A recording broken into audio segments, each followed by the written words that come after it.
Hi friends, I'm Steven and this is my channel Signal Up Productions. Today, or this weekend actually, we're in Collinsville, Illinois to attend the Railroad Prototype Modelers Meet and check out some of the highly detailed models that people have run to display, talk with some of the manufacturers, and check out some of the deals that we can find on the tables. Later we'll take some layout tours of a couple of home layouts around the corner and maybe show those in a separate video, so I'll send the link to that in the description down below. Let's get in there and check things out. After paying our admission and walking through the convention doors, we were greeted right as we came in by some beautiful dioramas. The 2023 Railroad Prototype Modelers Meet took place inside the convention center, and the room was split half and half between display tables of beautifully weathered and detailed models and vendors and manufacturers.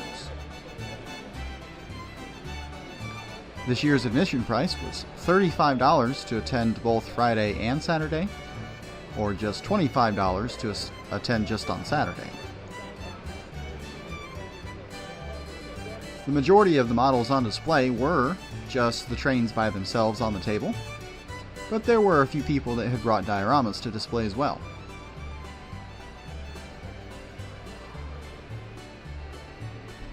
Not all models were highly detailed. Some of them were brought in a in progress. As you can see, we had plenty of clinics on the first day to attend. All of the clinics were very interesting. None of them were repeated, so if you missed out on one, you would not have a second chance to go to that clinic. A variety of scenery techniques were displayed on the different dioramas that people had brought.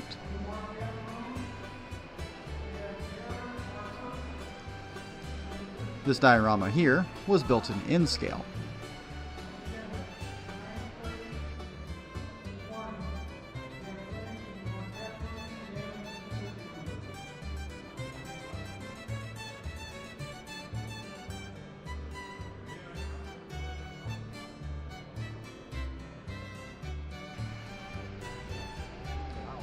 There was one layout on display at the RPM meet inside the convention center.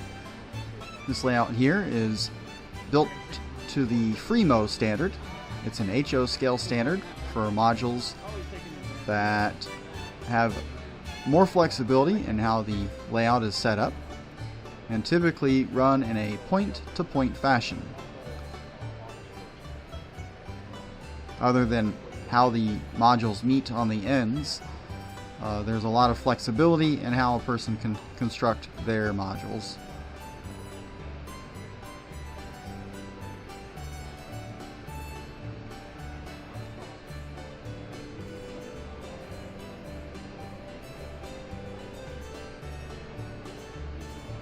With a point-to-point operation, operators have to be mindful of their train's movement so they don't run off the end of the layout, versus the traditional roundy round module setups where you can just set a couple of trains on the main line and just let them run.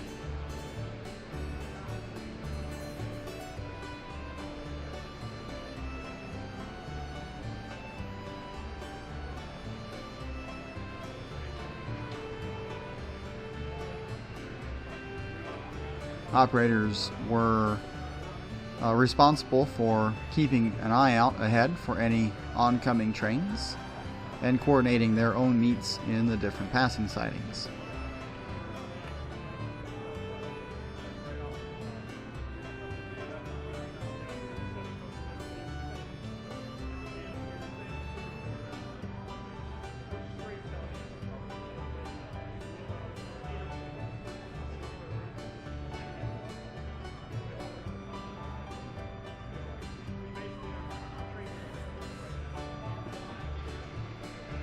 One gentleman was even using working knuckle couplers for his HO scale equipment.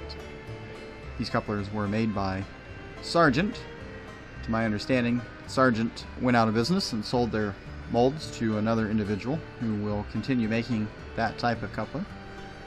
but in this case the knuckles actually open and close like the prototype. Not all modules were completely scenic either, some of them were in progress. There were a variety of signals also included on this Fremo layout. Some of them were functioning, so that was a nice touch.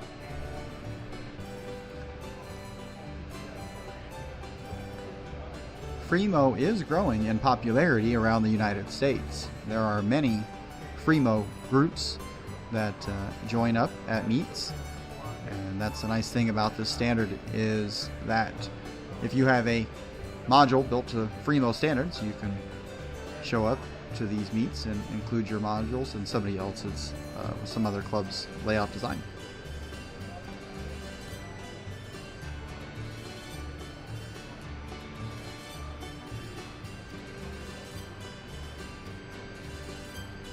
I did not catch the name of the group that set up this Fremo module.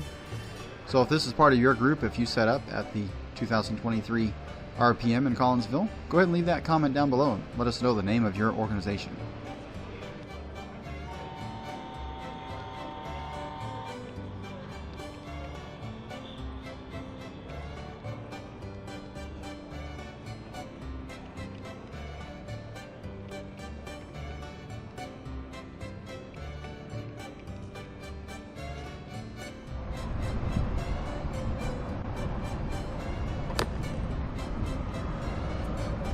Alright, we're back for day 2 at the RPM meet in Collinsville. We're going to get inside and take a closer look at some of these models. For the second day, there was plenty of great clinics lined up, and I was able to enjoy one clinic every hour. Here, Tony Sessions from the UK was giving a clinic on how to work on small detail parts and how to modify tools to fit the purpose. It's a very informative clinic, and the room was packed full. After the clinics, it was time to go spend some time looking at the manufacturers' tables, who had on presentation their upcoming products or the products that they currently have in stock ready to ship. Here we see Class 1 Model Works and the variety of different products that they offer.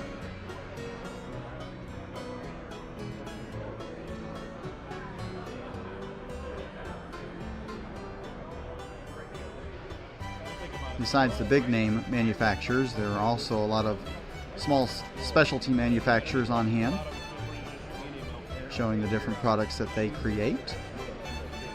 In addition to Class 1 Model Works, not shown in the video, we also had Athern, Rapido, and Otter Valley Railroad on display with their different products that they manufacture. Some of the weathering on these cars were out of this world, to say the least. Photographed that on a highly accurate, detailed diorama out in natural sunlight, and I don't know that I could tell the difference between it and the prototype. This year's RPM went out with a rumble, as everyone was caught off guard by a severe thunderstorm warning that brought with it over 60-mile-an-hour winds and torrential rain. Thankfully, we were all inside and waiting to see if anybody won from the many door prizes that were offered by the different vendors and manufacturers that helped contribute to that. This year's RPM meet was outstanding, to say the least, and I was really glad to be able to go and enjoy both days. I look forward to next year's meet. If you haven't already, go ahead and scroll down to the description, click on the links to the videos for the 2 layout tours that were included in this year's meet. Also, if you're new to the channel, consider subscribing. And while you're at it, go ahead and click that bell icon so you're notified every time I post a new video. If you are at this meet and you have something to add, go ahead and leave those in the comments down below. And go ahead and share this video with your friends. Let them know what they missed this year. See you guys on the next video. Thanks for watching.